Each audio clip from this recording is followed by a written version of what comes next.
Friends, स्वागत है आपका YouTube चैनल ऑरेकल क्लासेस में।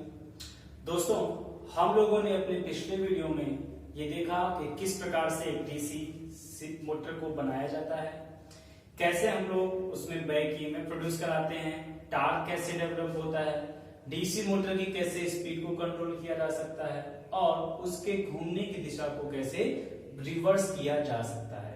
आज के इस टॉपिक में हम लोग देखने वाले हैं कि एक डीसी मोटर में हम लोग ब्रेकिंग कैसे लगाएंगे। सबसे पहले समझते हैं कि ब्रेकिंग होता क्या है। किसी भी मशीन की गति को अचानक से रोकना, मतलब sudden stop of rotating machine, ये कहलाता है क्या? ब्रेकिंग। ठीक, तो जो ब्रेकिंग है उसको बेसिकली दो भाग में डिवाइड किया गया है।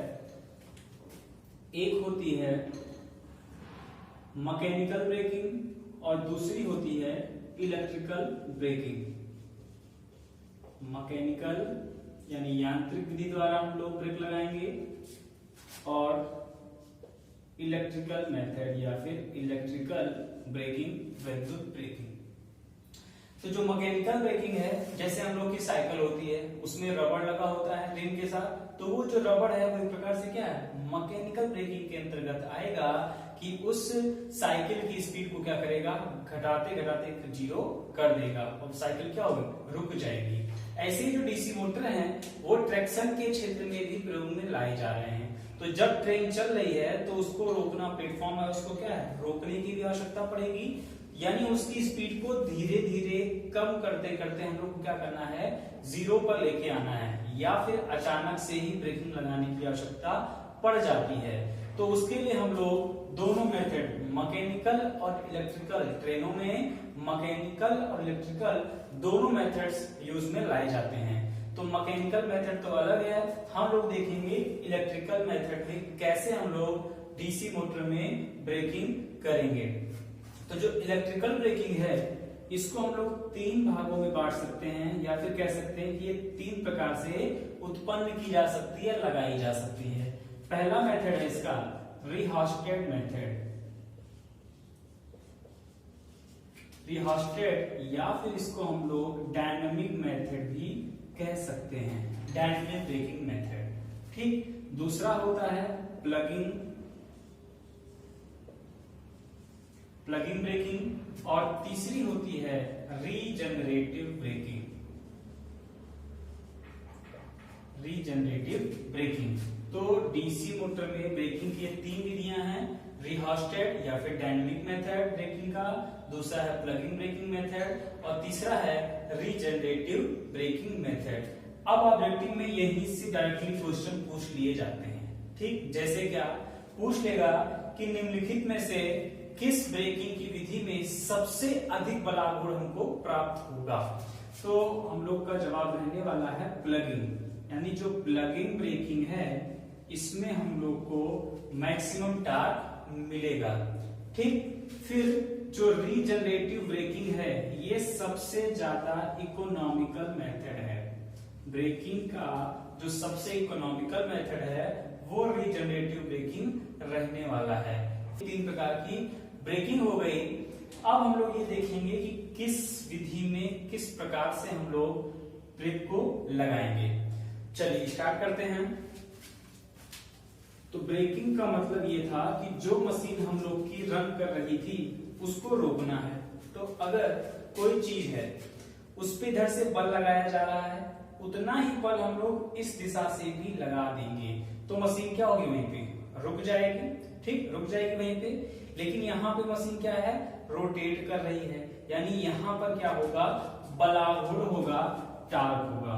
तो जो इलेक्ट्रिकल टार्क डेवलप हो रहा था आर्मेचर में, जिसकी वजह से मशीन क्या हो रही थी? रोटेट कर रही थी, उसी के बराबर हम लोग एक दूसरा टार्क उत्पन्न कराएंगे जिसको बोलेंगे टीबी, मतलब ब्रेकिंग टार्क। ये दोनों टार्क मैग्नीट्यूड में क्या होंगे? जब बराबर होंगे, लेकिन ध्यान देना है डायरेक्शन क्या हो? अपोजिट। तो यहाँ पे लगा देंगे माइनस, निगेटिव साइन ये सोच कर रहा है कि अगर ये टार्क क्लॉकवाइज लगेगा तो ये वाला क्या होगा? एंटी क्लॉकवाइज लग रहा होगा।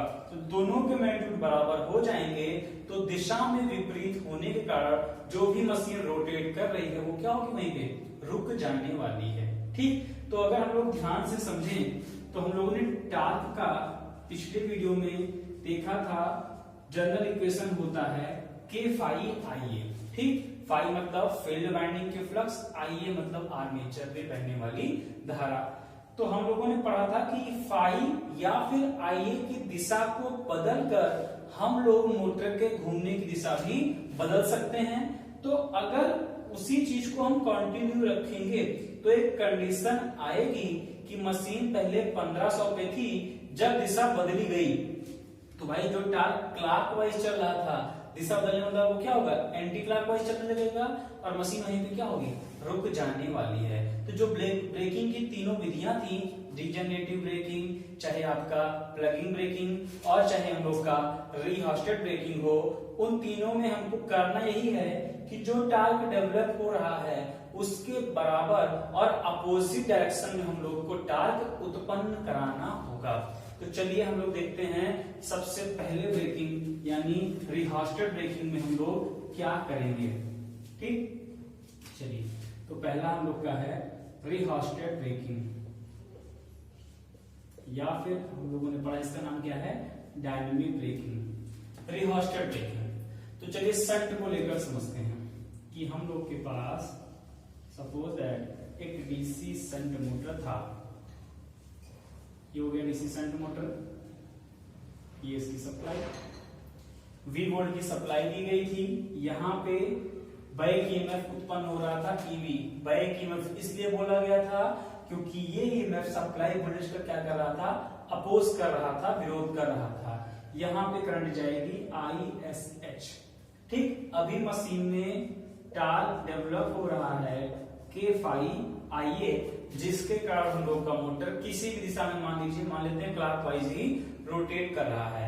अब इसको अगर रोकना है दैट्स मीन इसी के बराबर और अपोजिट डायरेक्शन में जब टॉर्क डेवलप कराएंगे तो ये मोटर क्या होगी, रुक जाएगी। देखिए करना क्या है, रीहास्टेड मेथड पढ़ रहे हैं तो रीहास्टेड मेथड में हम लोग क्या करते हैं, मोटर पर ब्रेक लगाने के लिए मोटर को सप्लाई से हटा देते हैं।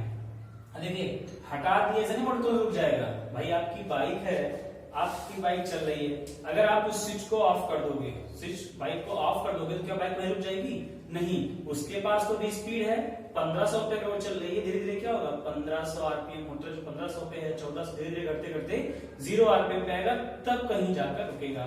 लेकिन हमको यहाँ पर क्या करना है, सडन यानी अचानक से ही रोकना है उसको। तो उसके लिए हम लोगों ने क्या किया, जैसे सप्लाई हटाई, हटाने के बाद उसी सप्लाई टर्मिनल के क्रॉस लगा दिया गया क्या, वेरिएबल रेजिस्टेंस, जिसको बोला गया रीहास्टेड। ठीक, वेरिएबल रेजिस्टेंस लगा दिए। अब देखिए होगा क्या, जब हमने सप्लाई हटाई धारा का मान 0, धारा का मान 0, लेकिन इसके पास क्या है, मैग्नेटिक फील्ड है, क्योंकि इसके पास क्या होगा, कुछ ना कुछ अवशिष्ट चुंबकत्व का गुण भी रहेगा। और ये मशीन क्या अभी रुकी है, नहीं, मशीन क्या हो रही है, रन कर रही है। तो इसके पास फ्लक्स है, इसके पास क्या है, गति है। तो जब चुंबकीय बल रेखाएं कटेंगी, आर्मेचर के पास क्या होंगी, चालक, चालक से क्या हो रही, बार बार कट रही है, तो यहाँ पे ईएमएफ इंड्यूस होगा। ठीक, अब बैक ईएमएफ जो था वो रहेगा। अब ये सर्किट क्या है, कंप्लीट है। तो ये जो रीहास्टेड हम लोगों ने लगाया है, अब ये बिहेव करेगा एज अ लोड, यानी एक भार की तरह व्यवहार करना प्रारंभ कर देगा। अब जब ये भार बन गया तो जो आर्मेचर करंट पहले मोटर के केस में ये अंदर की ओर आ रही थी, अब जैसे हम लोगों ने रीहास्टेड लगाया, ये मशीन क्या बन जाएगी, जनरेटर बन जाएगी। ठीक, और धारा अंदर की बजाय क्या होगी, बाहर जाना स्टार्ट कर देगी। तो हम लोगों ने इजिली देखा कि ये जो IA है, अभी जैसे हम लोगों ने रीहास्टेड लगाया, ये -IA में कन्वर्ट हो गया, ये बन गया क्या, -IA। और जैसे ही ये -IA हुआ, अभी जो ये टॉर्क क्लॉकवाइज लग रहा था, ये वाला क्या होगा, एंटी क्लॉकवाइज लगने लग जाएगा। और जब दोनों टॉर्क बराबर, फाई भी वही IA भी वही, दोनों टॉर्क बराबर होंगे, मैग्नीट्यूड बराबर की दिशा क्या है, अपोजिट है, तो मशीन वहीं पे क्या होगी, रुक जाएगी। ठीक, तो ये हम लोग की हो गई क्या, रीहास्टेड ब्रेकिंग। काफी आसान है, कुछ करना नहीं था, सप्लाई को हटाए, सप्लाई टर्मिनल के क्रॉस में क्या लगा दिया गया, वेरिएबल रेजिस्टेंस। वेरिएबल इसलिए किया गया, देखिए समझिएगा बात को, वेरिएबल क्यों किया गया। हम लोग अगर यहाँ करंट IA का मान लिखेंगे, यहाँ पे IA का मान लिखेंगे तो क्या मिलेगा, बैक ईएमएफ EB है, ठीक, plus sorry EB upon RA, armature का कुछ ना कुछ रेजिस्टेंस होगा, प्लस जो बाहर हम लोगों ने रेजिस्टेंस लगाया है RH, ठीक। अब देखो जितना जल्दी टार्क डेवलप हो जाएगा, ये वाला नेगेटिव वाला, उतनी जल्दी मशीन क्या होगी, रुक जाएगी। तो हम लोग अपने अकॉर्डिंग आसानी से मशीन को रोक सकते हैं, जल्दी से जल्दी रोक लेंगे, धीरे धीरे रोकना है तो धीरे धीरे उसको रोक लिया जाएगा, क्योंकि RH क्या है, वेरिएबल है। RH की वैल्यू अगर हम वेरी करेंगे तो IA भी क्या होगा, वेरिएबल रहेगा, और टार्क जो है वो IA पर डिपेंड कर रहा है, इसका मतलब ये आसानी से कंट्रोल होता रहेगा, ठीक। फिर यहाँ पे एक बात समझना है, इसको लिख लेते हैं TB, ठीक है, ब्रेकिंग टार्क, नेगेटिव मतलब ब्रेकिंग में हो गया TB। फिर हम लोग को दिख रहा है कि यहाँ पे जो IA है टार्क के प्रोपोर्शनल है ब्रेकिंग टार्क के, और IA बराबर क्या था, EB upon RA plus RH, यानी हम लिख सकते हैं TB प्रोपोर्शनल होगा EB के, बैक ईएमएफ EB के। और हम लोगों ने स्टार्टिंग में ही पढ़ा है कि जो बैक ईएमएफ है उसका जनरल फार्मूला क्या, K phi n, that's mean braking torque directly proportional to speed, ठीक। बात समझिएगा, यहाँ पर ब्रेकिंग टार्क की बात की जा रही है, जितनी तेजी के साथ मशीन चल रही होगी उतनी तेजी के साथ उस पर क्या होगा, ब्रेकिंग टार्क लगेगा, और मशीन वहीं पे क्या होगी, रुक जाने वाली है, क्योंकि जितना उसकी स्पीड ज्यादा उतना उसमें क्या, बैक ईएमएफ का मान ज्यादा, जितना बैक ईएमएफ का मान ज्यादा उतना धारा का मान ज्यादा, धारा का मान जितना ज्यादा होगा ब्रेकिंग टार्क उतना ही अधिक उत्पन्न होने वाला है, ठीक। आई होप ये समझ में आ रहा होगा आपको। तो ये था हम लोग का रिहॉस्टेड ब्रेकिंग का मेथड, कि कैसे हम लोग रिहॉस्टेड ब्रेकिंग में मोटर को रोकेंगे।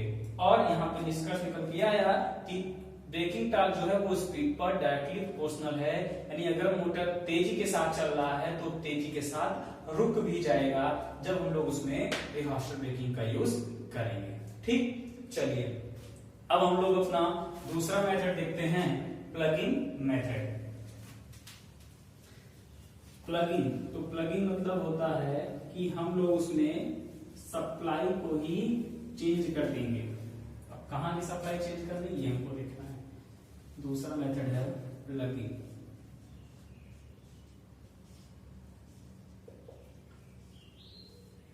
ये देखिए शंट पे ही समझते हैं, सीरीज मोटर पर भी किया जा सकता है। ये हम लोग का था शंट मोटर, वोल्टेज V, ये EB, यहाँ पे करंट आ रही थी ISH, ठीक। ये हम लोग की मशीन मोटर की तरह कार्य कर रही है, कोई प्रॉब्लम नहीं है। अब देखिए अगर हम लोग को इसे रोकना है, फिर वही कंडीशन समझेंगे। हम लोगों ने पढ़ा है T बराबर K phi IA। अगर इसको रोकना है तो हम लोग को लाना पड़ेगा ब्रेकिंग टार्क, जो कि होना चाहिए किसमें, माइनस में, ठीक, जो कि होना चाहिए माइनस में। तो यहाँ भी हम IA को अगर माइनस कर देंगे तो टार्क किसमें कन्वर्ट हो जाएगा, ब्रेकिंग टार्क में कन्वर्ट हो जाएगा, क्योंकि डायरेक्शन उसकी क्या होगी, चेंज हो जाएगी।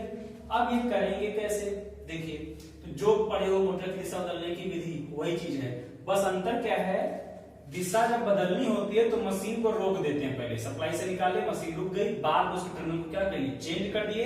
अब जो पहले क्लॉकवाइज चल रही थी वो एंटी क्लॉकवाइज चलने लगेगी। लेकिन हम यहाँ ब्रेकिंग पढ़ रहे हैं, तो ब्रेकिंग में हमको क्या करना है, मशीन रनिंग कंडीशन में ही है और उसको वहीं पे क्या करना है, रोकना है धीरे धीरे।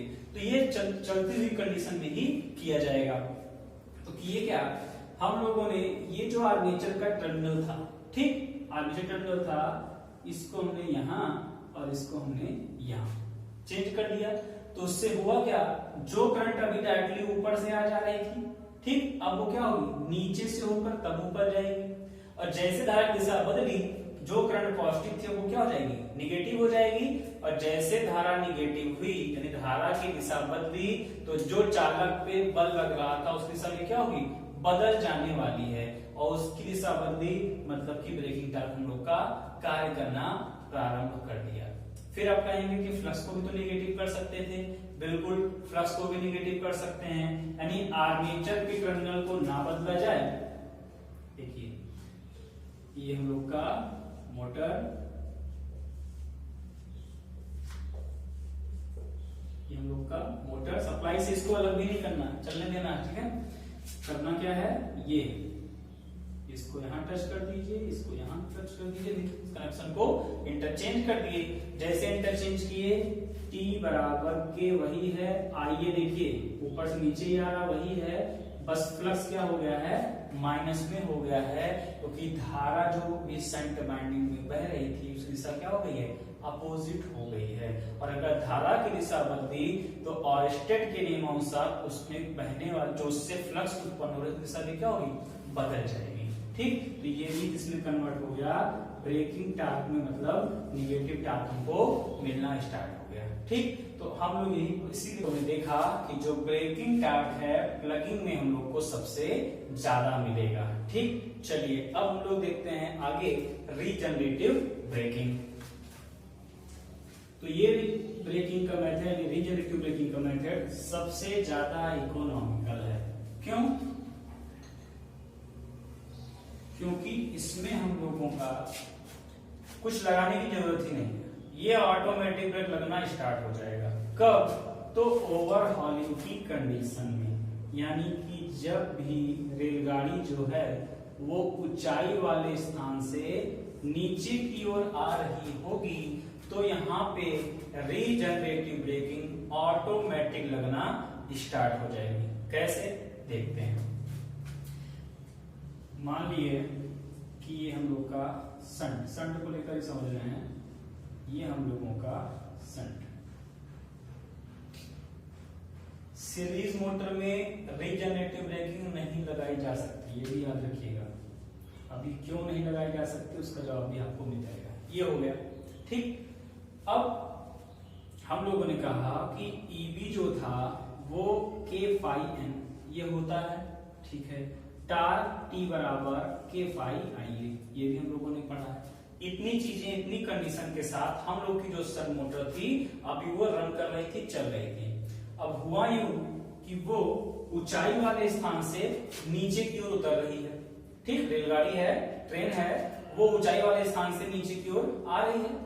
तो जब वो नीचे की ओर आ रही है तो उसकी स्पीड, जो मोटर की खुद की स्पीड थी n, वो तो रहेगी ही रहेगी क्योंकि मोटर तो चल रही है। फिर होगा क्या, जब भाई नीचे की ओर आ रही है तो उसकी स्पीड क्या होगी, अब और बढ़ जाएगी, उसकी स्पीड अब और बढ़ जाएगी। क्यों? क्योंकि मशीन ऊंचाई वाले स्थान से नीचे की ओर आ रही है, ठीक। तो होगा क्या, ये n पहले से था, मोटर जो चल रहा था उसकी वजह से स्पीड थी, अब उसमें कुछ एक्स्ट्रा स्पीड आ जा रही है, मान ली स्मॉल n, उसकी एक्स्ट्रा स्पीड आ जा रही है।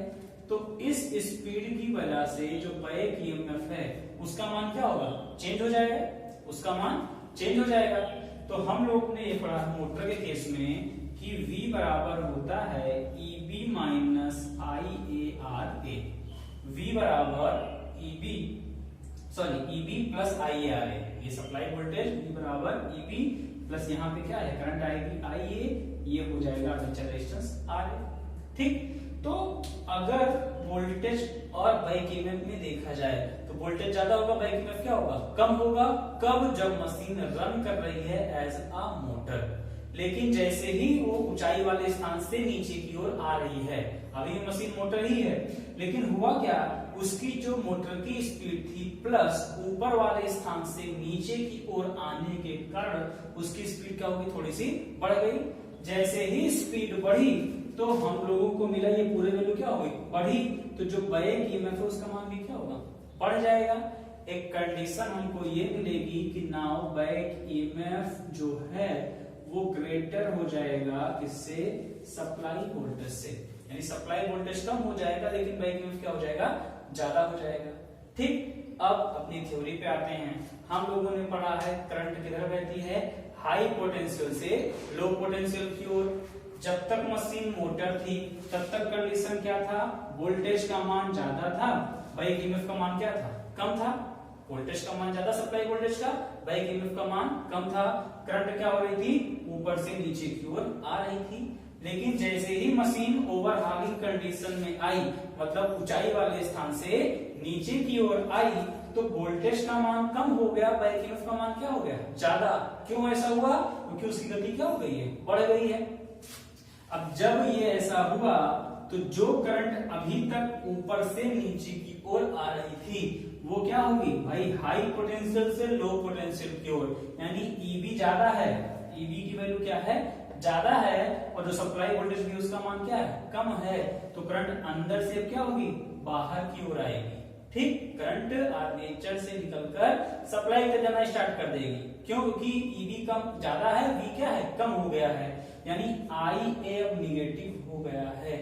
जैसे ही आई ए निगेटिव होगा, टी के फाई आ गया क्या, माइनस में आइए, आ गया माइनस में आइए, और यही हम लोग का मिल जाएगा माइनस में क्या, ब्रेकिंग टॉर्क। तो हमें लगाने की जरूरत पड़ी नहीं, मशीन चल रही थी, जैसे ही ओवरहॉलिंग की कंडीशन में आई, मतलब ऊंचाई वाले स्थान से नीचे की ओर उतरने लगी, उसकी स्पीड ऑटोमेटिक बढ़ गई। जैसे स्पीड बढ़ी उसके कारण से वोल्टेज कम हो गया, बैक ईएमएफ ज्यादा हो गया, जिसकी वजह से धारा जो भी आर्मेचर में आ रही थी वो आर्मेचर से जाने लगी। और हम लोगों ने पहले ही पढ़ा है, आर्मेचर से धारा जा रही है, मशीन क्या है, तो आप कहेंगे जनरेटर है। इसीलिए इस विधि का नाम क्या है, रीजनरेटिव ब्रेकिंग मेथड। पुनर्जनन यानी वोल्टेज को फिर से उत्पन्न कराया जा रहा है, धारा यहाँ पे उत्पन्न हो रही है, क्योंकि जो पहले करंट ले रहा था करंट क्या करा, देने लग रहा है। जैसे ही ये माइनस में हुआ तो टार्क भी हो गया निगेटिव, और यही टार्क हम लोग को चाहिए था, किस लिए, मशीन पर ब्रेकिंग लगाने के लिए। ठीक, तो इसीलिए इसमें हमें लगाने की जरूरत नहीं पड़ेगी, ऑटोमेटिक क्या होगी, लग जाएगी। ठीक, अब मैंने स्टार्टिंग में बोला था कि ये विधि हम लोग सीरीज में यूज नहीं करेंगे, देख लेते हैं कैसे नहीं करेंगे या क्यों नहीं करेंगे। ठीक है, अब भाई अगर हम बात करें कि ये था हम लोग का सीरीज, ये बन गया सीरीज मोटर। सीरीज मोटर, अभी मोटर है, ये वोल्टेज V, यहाँ पे back EMF EB, back EMF EB रहने वाला है, ये वाइंडिंग रेजिस्टेंस RS E हो जाएगा। मोटर है, दैट्स मीन यहाँ पे टार्क डेवलप हो रहा है K फाई IA की वजह से, ये करंट अभी क्या है, ऐसे जा रही है। ठीक, और मोटर के केस में अभी वोल्टेज का मान ज्यादा है, बैक ईएमएफ का मान क्या है, कम रहने वाला है। यहाँ तक क्लियर है। अब होगा क्या, वही कंडीशन, मान लेते हैं कि मशीन क्या है, ऊपर से नीचे की ओर जा रही है, तो जैसे ही V का मान माइनस ईबी हुआ, सॉरी V का मान कम हुआ, ईबी का मान क्या हुआ, ज्यादा, वोल्टेज कम हो जाएगा, बैक ईएमएफ क्या होगा, ज्यादा। वही कंडीशन यहाँ भी है, ऊपर से नीचे आ रहा है, स्पीड बढ़ गई है, बैक ईएमएफ बढ़ जाएगा, तो उसकी वजह से करंट यहाँ पर भी माइनस होगी, ऐसी बात नहीं, धारा यहाँ पर भी माइनस होगी। मतलब क्या हुआ कि जो करंट अभी V से EB की ओर आ रही थी, अभी वो करंट क्या होगी, EB से निकलकर V की ओर जाएगी। ठीक, धारा दिशा बदली, लेकिन बीच में क्या मिल रही है, बाइंडिंग से क्या उत्पन्न हो रहे हैं, फ्लक्स। तो जब वोल्टेज सोर्स से करंट आर्मेचर में आ रही थी तो फ्लक्स भी पॉजिटिव थे, तो कहें ठीक है, पॉजिटिव है। अब जैसे ही आर्मेचर धारा की दिशा निगेटिव होगी, वही धारा तो यहाँ पे फ्लक्स उत्पन्न कर रही है, तो इस फ्लक्स का मान भी क्या हो जाएगा, निगेटिव हो जाएगा। मतलब IA तो निगेटिव हुआ ही हुआ, वोल्टेज कम EB ज्यादा होने से IA तो निगेटिव हुआ ही हुआ, और इसके साथ में जो फ्लक्स थे वो भी क्या हो गए हैं, निगेटिव हो गए हैं। और टार्क लिख लेते हैं, T बराबर K, फाई भी निगेटिव और IA भी निगेटिव, और निगेटिव दोनों मिलकर फर्दर क्या हो जाएंगे, पॉजिटिव हो जाएंगे। दैट्स मीन इस टार्क में और इस टार्क में कोई अंतर है नहीं, कोई डिफरेंस नहीं है, इसलिए डीसी सीरीज मोटर पर रीजनरेटिव ब्रेकिंग नहीं लगाई जाती है। कॉन्सेप्ट को समझिएगा तो रटने की आवश्यकता नहीं पड़ेगी, खुद ही कर ले जाएंगे। ठीक, क्वेश्चन पूछता है डीसी सीरीज पर लगेगा नहीं लगेगा, कौन सी विधि नहीं लगेगी, तो रीजनरेटिव मेथड का use DC series motor case में हम नहीं कर सकते हैं, क्योंकि जैसे ही धारा की दिशा बदलेगी फ्लक्स की दिशा भी बदल जाएगी, और फ्लक्स की दिशा बदलने की वजह से टार्क फिर से हमको क्या मिलेगा, पॉजिटिव ही मिलेगा, यानी मोटर जैसे चल रहा था उसी दिशा में चलता रहेगा। ठीक, हाँ स्पीड बढ़ गई है, क्यों टार्क क्या हो गया, बढ़ गया, क्योंकि देखो यहाँ पे क्या था n प्लस एन, यानी स्पीड बढ़ रही है, ब्रेकिंग में पड़ेगा, धारा भी क्या हो रही है, बढ़ने वाली है, तो पहले से स्पीड क्या होगी, ज्यादा मिलने लग जाएगी हमको। ठीक, तो ये था हम लोग का रिजनरेटिव मेथड। ठीक है, फिर इसमें पूछ लेता है कि सबसे ज्यादा हानि किस मेथड में होता है। तो हानि इलेक्ट्रिकल लॉस की जब बात कर रहा है तो इलेक्ट्रिकल लॉस में आई स्क्वायर आर, यही तो कि क्या है, इलेक्ट्रिकल लॉस है।